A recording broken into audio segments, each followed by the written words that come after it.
Bonjour et bienvenue dans le podcast du Human Factor. Je m'appelle Alexis Eve et tous les mercredis, je vais à la rencontre des startups les plus véloces pour rentrer en détail dans les bonnes pratiques RH qui leur permettent de faire du facteur humain un levier de croissance plutôt qu'un risque. Et ça se fonde sur des objectifs. À l'inverse, le suivi du développement, on est beaucoup plus sur une trajectoire de long terme. Le Human Factor, ce n'est pas qu'un buzzword. C'est aussi le nom de notre premier livre. Les clés de l'alignement entre associés, d'une organisation adaptée ou encore de la bonne relation à son travail. The Human Factor, c'est 100 pages de retour terrain des plus belles startups et de bonnes pratiques actionnables. Si vous voulez en savoir plus, allez tout simplement sur www.yaniro.co/book, B-O-O-K. On met le lien dans la description de l'épisode. Pour l'heure, je vous laisse avec l'invité d'aujourd'hui et vous souhaite une bonne écoute. Bonjour Anne, comment vas-tu ? Salut Alexis, très bien et toi ? Ça va très bien, ça va très très bien. Anne, je suis ravi de t'accueillir et que tu aies accepté notre invitation sur le podcast du Human Factor de Yaniro. On enregistre à distance et on a pu voir un peu les extérieurs de chacun parce qu'on avait eu une jolie vue sur un petit bout de jardin de ton côté. C'est quand même un peu le bon côté, hein, parce que là on est vendredi après-midi, donc on peut se dire qu'il y aura peut-être une petite session jardin après, peut-être pas. Peut-être un apéro Alexis. Bah oui, peut-être. C'est là où on se dit que c'est dommage d'enregistrer à distance, hein. Si j'avais été là, peut-être j'aurais été invité à l'impéro. Et donc, comme le veut un petit peu la tradition, je ne me risque même plus à essayer de présenter l'entreprise, de présenter ton poste, même si, bon, job teaser, là, je pense qu'il faudrait avoir vraiment dormi dans une grotte pour pas savoir ce que c'est. Mais est-ce que je te laisserai pas raconter un peu ce qu'est job teaser à l'instant T, donc là, en fin août 2021, ainsi que ce que tu fais chez Job Teaser. Ouais, avec plaisir. Je suis la DRH de Job Teaser. Donc, Job Teaser ne m'a pas attendu pour exister. Ça a été créé en 2008. Ce que fait Job Teaser, c'est mettre en relation des étudiants qui sont donc au bord de commencer leur vie professionnelle dans leurs universités avec des entreprises qui recherchent ces étudiants et à la fois de les accompagner sur le recrutement chez ces entreprises et aussi l'orientation au sens large, être sûr qu'ils font le bon choix d'orientation professionnelle. Donc pour ça, on bosse avec 700 universités dans toute l'Europe. On est d'ailleurs présent dans 22 pays. Et pour ça, j'ai le plaisir de gérer 256 collaborateurs aujourd'hui. On a plusieurs implantations en Europe. Les principales, c'est la France et l'Allemagne. En France, on est à Paris, Lyon, Nantes. En Allemagne, on est à Cologne et à Munich.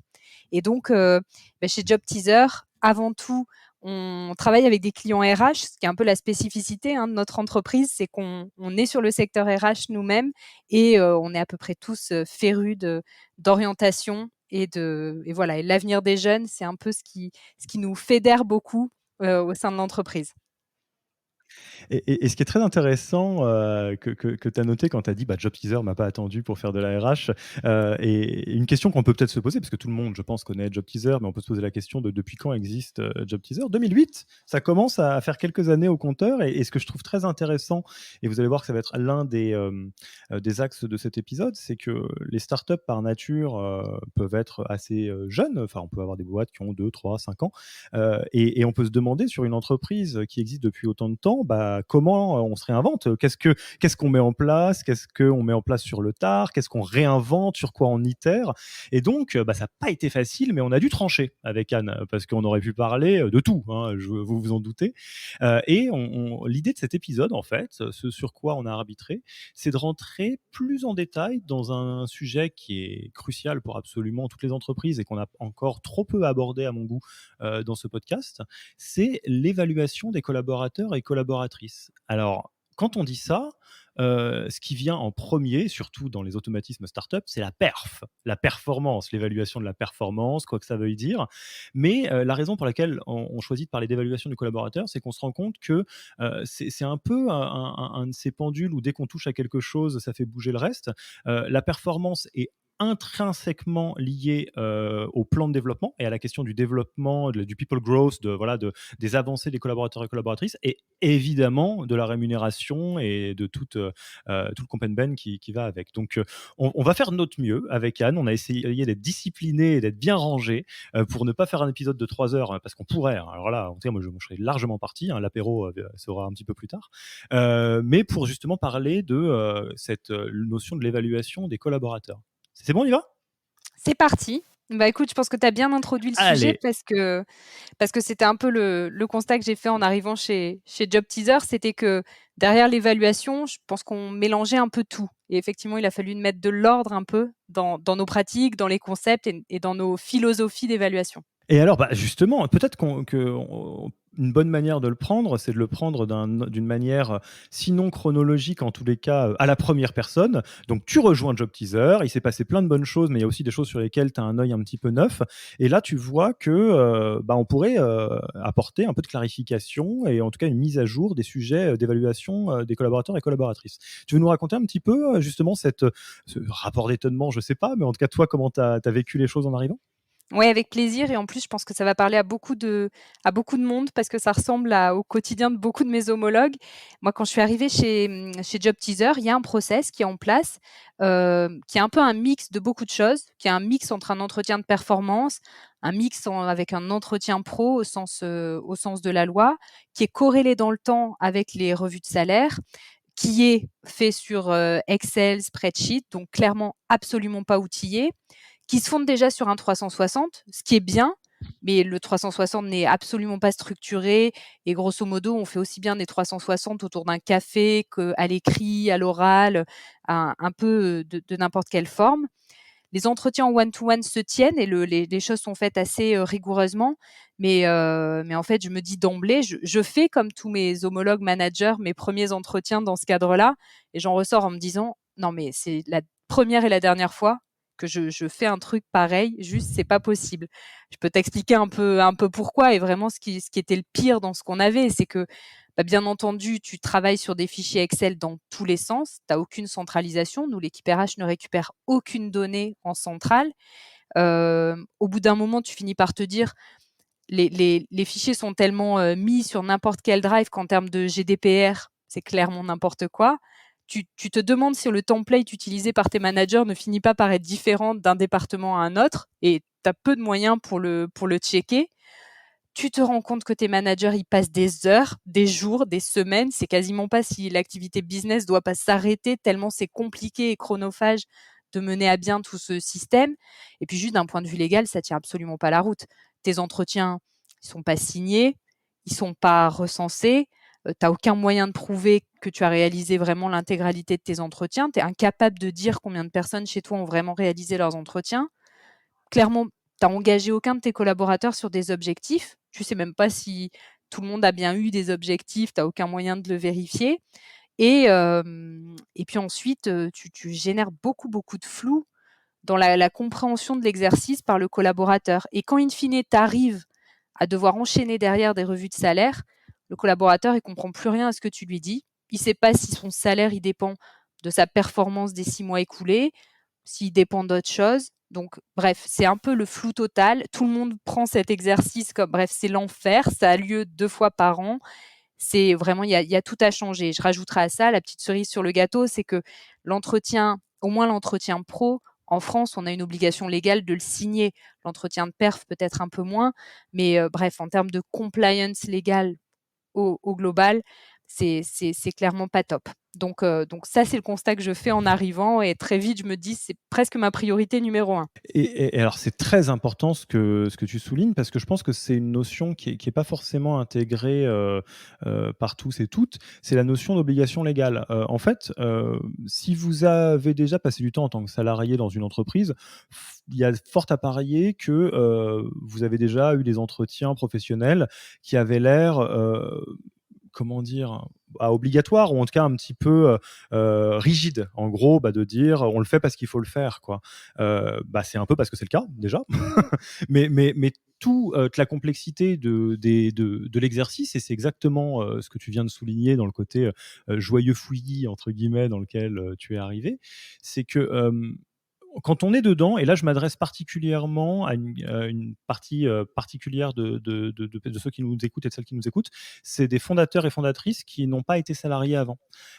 C'est que en fait, quand on est salarié, et je vais te parler un petit témoignage très rapidement hein, de ma vie en salarié en tant que start-up, euh, tous ces entretiens, les entretiens de performance, de rémunération, les entretiens annuels, etc., ont une importance qui est capitale parce que c'est le carrière pass, c'est la rémunération, c'est tout un tas de trucs. Et en fait, fait, on peut se retrouver dans quelque chose qui part d'une bonne intention, mais qui est pas câblé suffisamment finement, ce qui rend l'exercice biaisé, complètement. Moi, par exemple, j'ai souvenir, je ne citerai pas, la boîte, mais ça c'est facile, il faut remonter dans mon LinkedIn, d'avoir une boîte qui se testait là-dessus, quand j'étais salarié, en start-up qui globalement avait fait, des entretiens de 360, alors hyper bien, l'amélioration continue, c'était dans notre ADN et on a eu la désagréable, sensation, en tant que salarié de découvrir qu'en fait, tout ce qui avait été donné comme des éléments d'amélioration devenait des contre-arguments pour pas nous augmenter en entretien annuel. Donc là, assez vite, ce qui s'est créé, comme, phénomène de coping, c'est que tous les salariés, entre guillemets, en ont parlé les uns aux autres et on se donnait que des reviews extraordinaires. Ce qui biaise l'exercice parce que du coup, ça nous empêche de progresser. Et alors que ça partait d'une bonne intention, mais c'est des choses à faire assez finement pour que chaque partie, donc l'évaluation de la performance, le développement et la rémunération, s'emboîtent correctement. Mmh. C'est très marrant que tu dises ça parce que c'est un des constats principaux que j'ai fait chez JT. Moi, chez JT, j'avais 80 de mes collaborateurs qui étaient supérieurs aux attentes. Bah, je me suis dit quand même, j'ai intégré une boîte extraordinaire, certes, mais c'est pas un panorama normal d'entretien de performance. Et en effet, la rémunération étant liée aux entretiens de performance quand j'arrive, eh ben, c'est un peu la course au bulletin de notes. Et c'est à la fois pas un bon exercice d'évaluation et en plus un peu stressant quand même pour les collaborateurs qui vivent pas super bien cette période-là.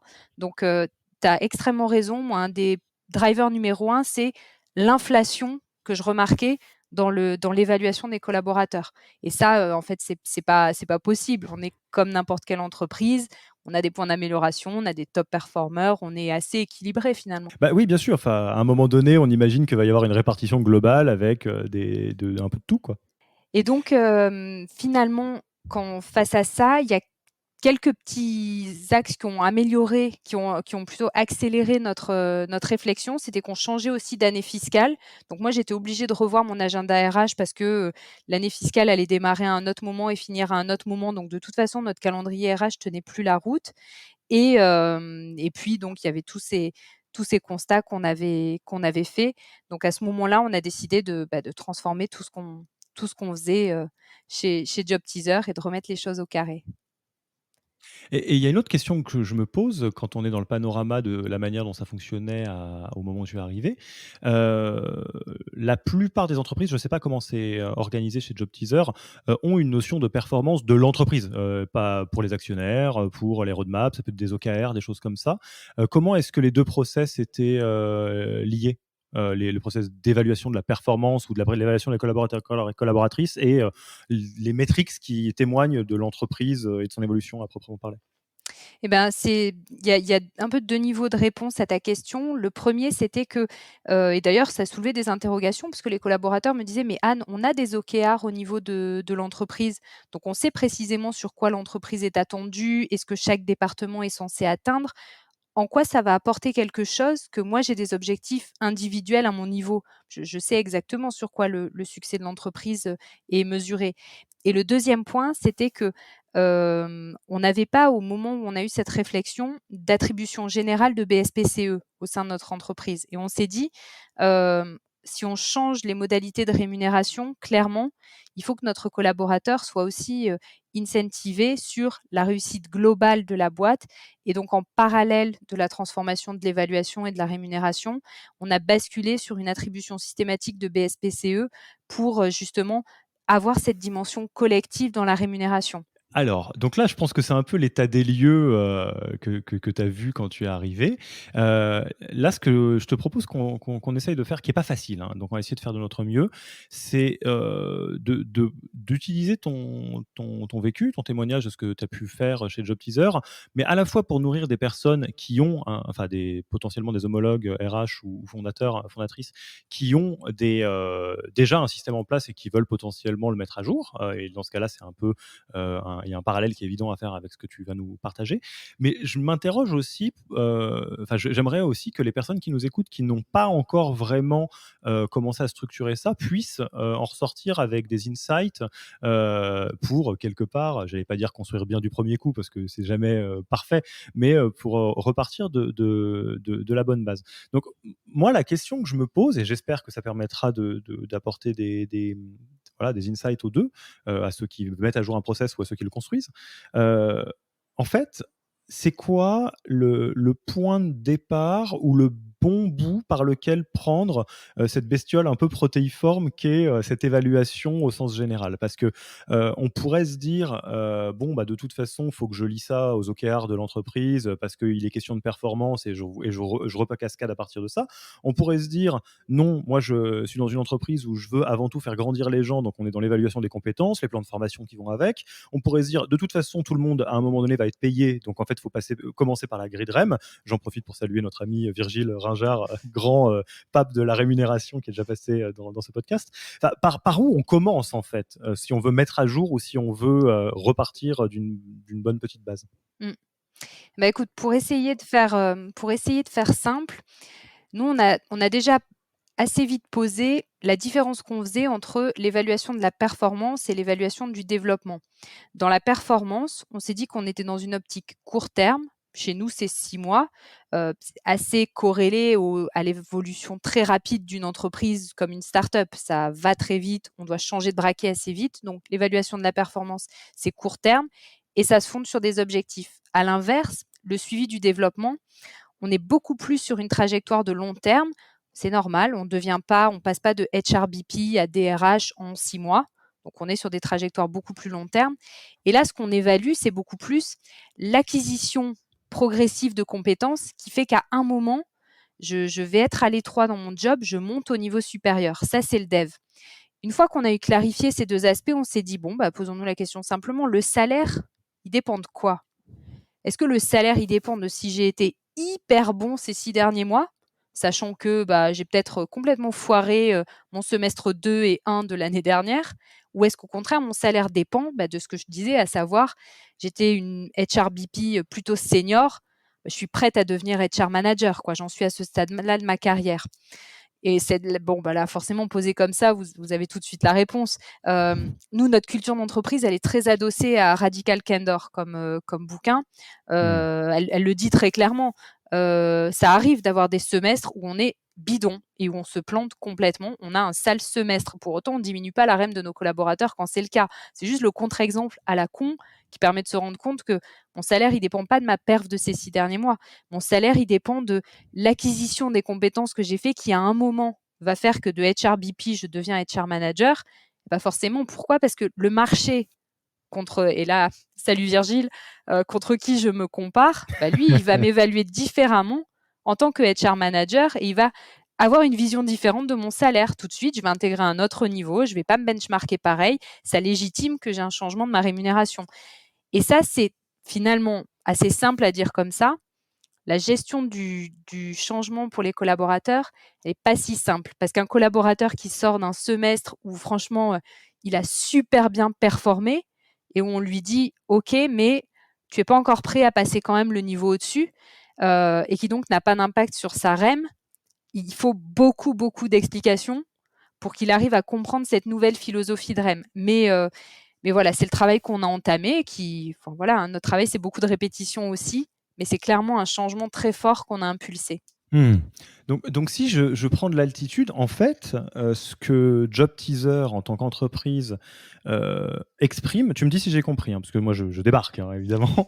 Ce que Teaser exprime, c'est on attend bien évidemment que chacun donne son maximum sur du temps court, et c'est ce qu'on appelle la performance. Et j'imagine que c'est de près ou de loin pour certains corps de métier lié à une forme de variable ou d'OKR ou quelque chose qui permet de suivre une forme d'engagement et de qualité, parce qu'à la fin du fin, c'est ce qui fait avancer l'entreprise, mais que ce que Job Teaser souhaite apprécier du côté des collaborateurs et collaboratrices, c'est sa capacité à réaliser un potentiel, à se développer, et ça se fait sur le temps long, parce que quelque part, la performance, semestre 1, 2, 3, enfin peu importe, c'est, j'allais dire, du bruit sur le chemin. Enfin, il faut dézoomer pour Mmh. observer la pente, quoi. J'ai bien compris ou pas? Ouais, tu as bien compris. Après, quand on dit temps long, c'est pas un temps non plus extrêmement long et les 2 sont quand même corrélés. Si tu as un collaborateur qui fait, 2-3 fois, des semestres vraiment extraordinaires, normalement, t'engranges à côté de ça tellement de compétences que c'est sûr, ça veut dire que tu es en train de switcher sur un niveau de seniorité supérieur et bien sûr, la la performance maintenue ou l'over-performance sur le long terme, de toute façon, c'est ça qui fait que tu vas progresser en termes de développement et monter graduellement sur les niveaux de ton poste. Donc, c'est pas exclu, mais en tout cas, on voulait enlever la dimension très court-termiste, en effet, de la rémunération et passer sur quelque chose de beaucoup plus lisible qui se fonde sur, cette fois, des grilles de compétences où, quand tu es dev junior 1, tu sais exactement quelles compétences il faut que tu ailles cocher dans la grille de dev junior 2 pour basculer sur le niveau d'après.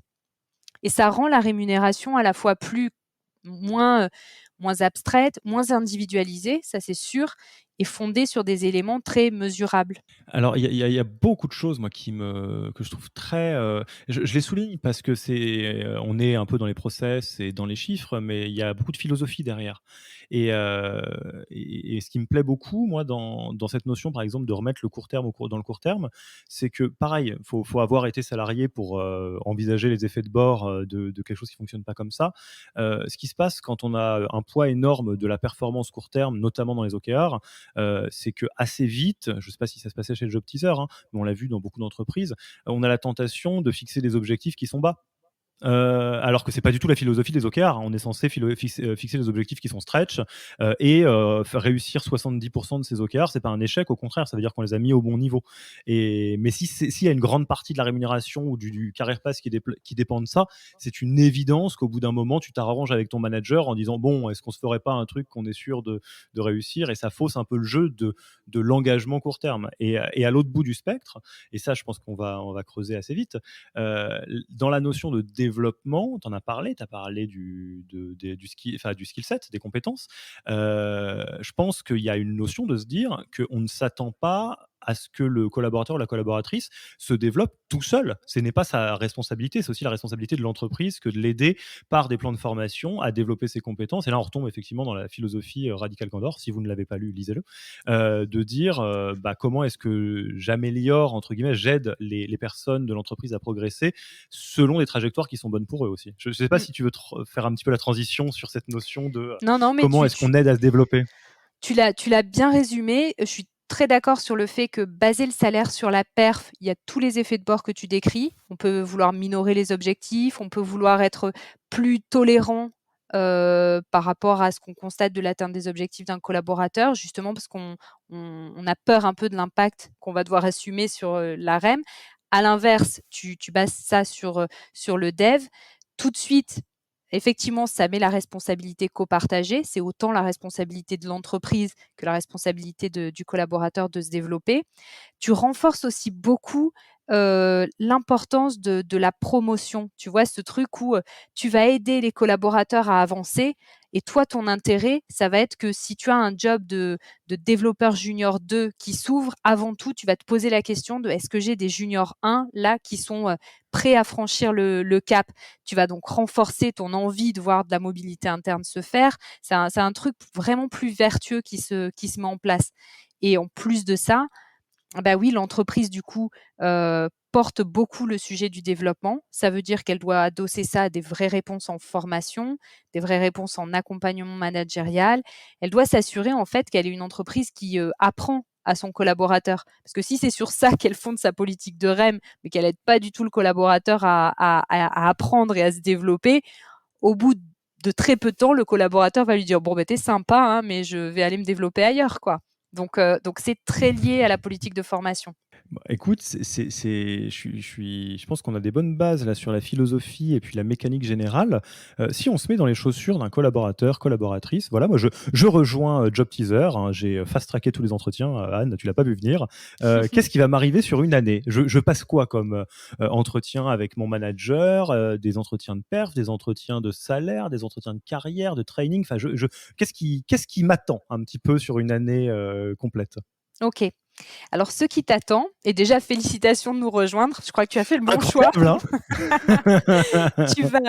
Tu vas avoir, 2 entretiens de perf qui se situent en avril et en octobre. En avril, c'est parce qu'en fait, nous, notre année fiscale commence là, donc on a fixé toute la stratégie de la boîte et donc on déroule cette stratégie sous forme d'objectifs, via les OKR, puis des objectifs individuels à chacun. Donc ça y est, on a posé tes objectifs pour les 6 mois, voire les 12 mois qui arrivent. Et tu vas être évalué tous les 6 mois, donc sur tes objectifs. Les objectifs, ils se veulent dynamiques. On les fixe jamais dans le marbre. Si au bout de 2 mois, il y a un énorme projet qui arrive, une squad qui se crée, etc., tes objectifs, ils peuvent changer en permanence. Donc ça, tu le fais Donc 2 là, c'est très fois. proche de la philosophie OKR, on est d'accord? Tout à fait, ouais, ouais, ça s'adosse dessus.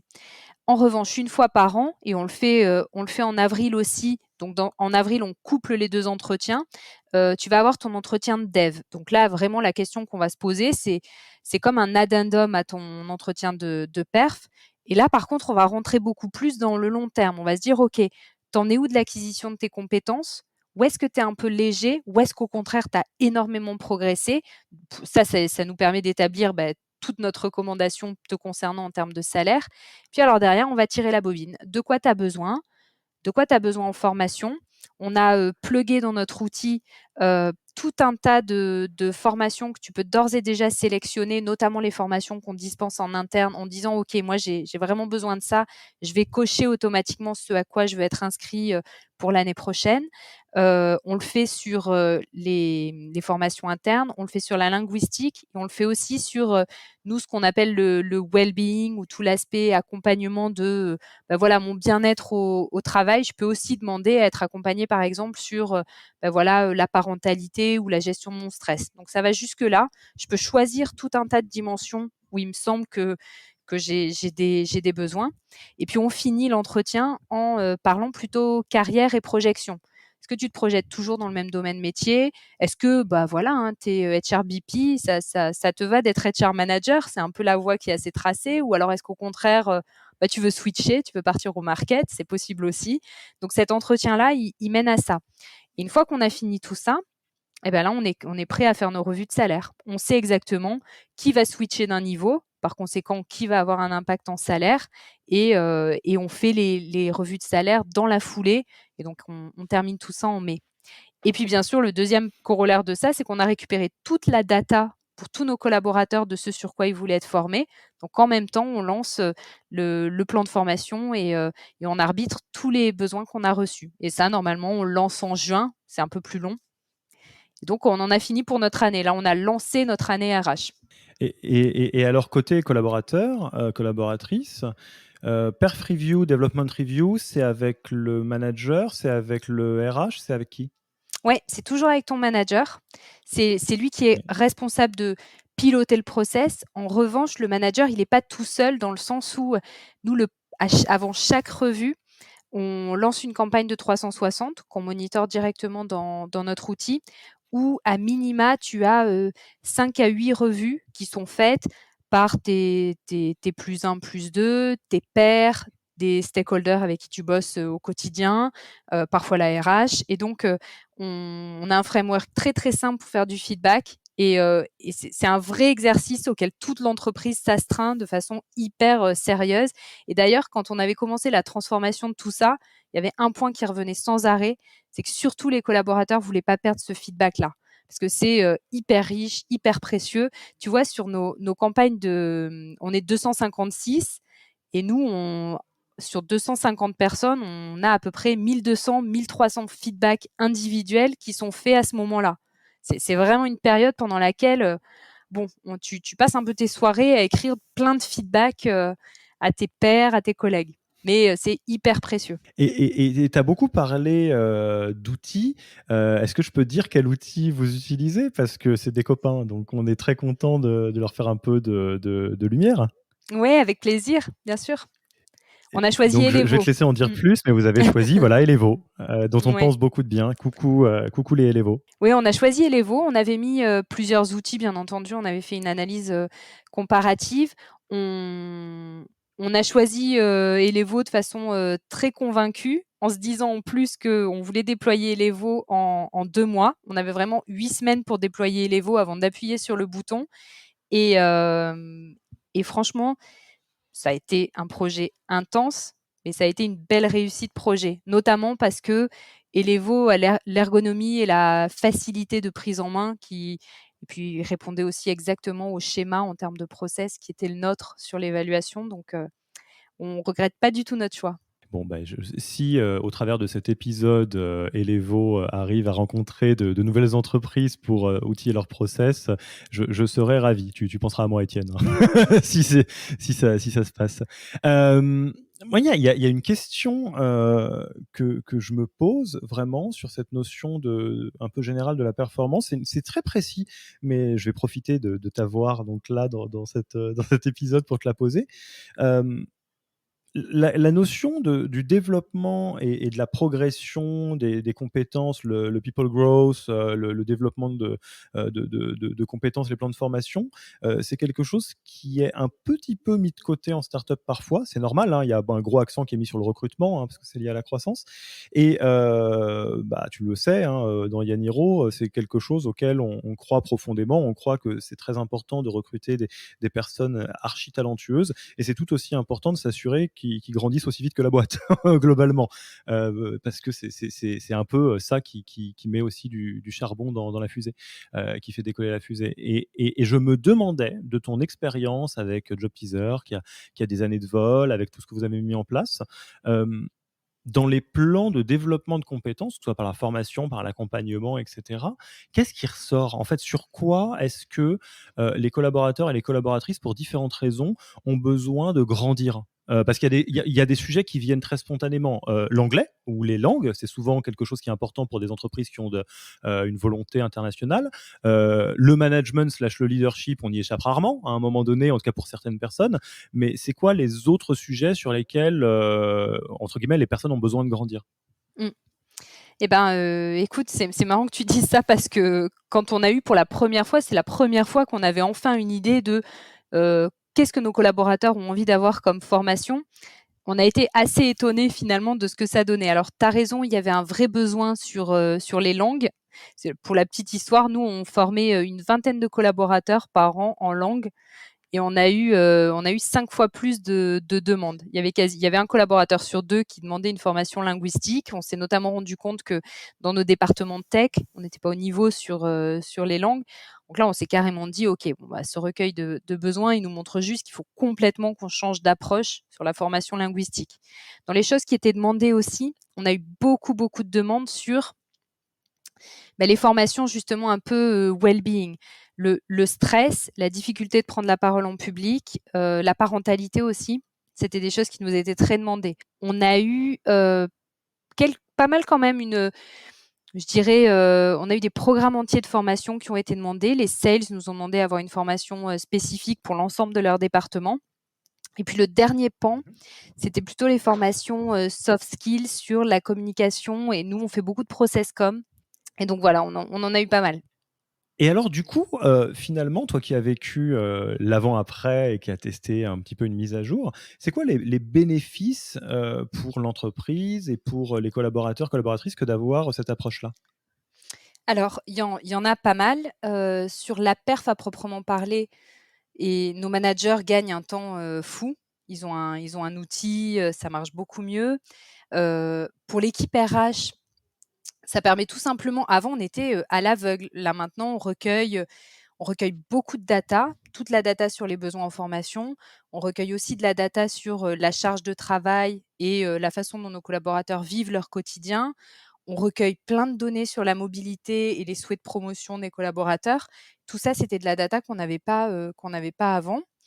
Du coup, nous, ça nous permet juste d'avoir une politique formation, ce qui était pas le cas avant. Et je pense que sur la rémunération et le développement, clairement, ça apporte de la lisibilité pour le collaborateur. Auparavant, la rémunération, c'était très individualisé. Ça pouvait quasiment, apparaître comme, enfin, quelque chose d'un peu arbitraire ou discrétionnaire. Ben c'est normal, c'était très individualisé. Là, maintenant, ça l'est beaucoup moins. Donc les collaborateurs savent qu'ils sont évalués selon une grille de compétences qui est la même pour tous, et du coup, c'est au moment où ils vont franchir un niveau dans leur grille de compétences qu'il va se passer quelque chose en termes de rémunération. C'est plus lisible, c'est plus clair. Bon, c'est toujours un travail en cours, et donc on va continuer à s'améliorer, mais c'est nettement moins arbitraire, en tout cas dans le sentiment qu'ont les collaborateurs. Bon, bah, écoute, très bien. Est-ce que tu aurais un mot de la fin, sur ce sujet, notamment pour les personnes qui nous écoutent, qui, encore une fois, souhaitent à mettre à jour ou lancer, ce process-là, soit par où commencer, la petite chose dont on n'a pas parlé qu'il faut, garder en tête? Enfin, qu'est-ce que tu Mmh. veux partager? Ouais. Et bah, écoute, ça tombe bien, on n'en a pas parlé. Ça serait de se dire, c'est pas un projet RH, en fait, là, qu'on est en train de faire, du tout. Le leadership, il est RH, il faut bien que il faut bien quelqu'un pour piloter le sujet. Nous, par exemple, on est passé par un groupe de travail dans lequel on a mis, 8 personnes de tous les départements et pendant, 2 mois, toutes les semaines, on se voyait et toutes les semaines, on gérait un sujet. Donc, une semaine, on allait bosser sur, le template de la perf review. La semaine d'après, on faisait le template de la dev review. On a bossé sur, est-ce qu'il y a une grille de notation à la fin? Et cetera, et cetera. Et donc, hyper important, c'est de le faire avec ses collaborateurs. Ça aide, l'assimilation du nouveau process. Alors, c'est hyper utile là que tu, nous en parles parce que, je pense que c'est important de le souligner. Là, nous venons de parler, de bonnes pratiques, de guidelines, de choses qui fonctionnent bien, de philosophie. Il y a une règle et je vais te paraphraser, hein, Anne, hein, mais c'est juste ça me permet de le souligner, qui est toujours valable, c'est quand on met en place quelque chose de nouveau et d'impactant, dans une entreprise. Alors vous imaginez bien que la performance, le développement et les salaires, c'est le cas. Toutes les bonnes pratiques de conduite du changement doivent s'appliquer, dont la co-construction, la communication, etc.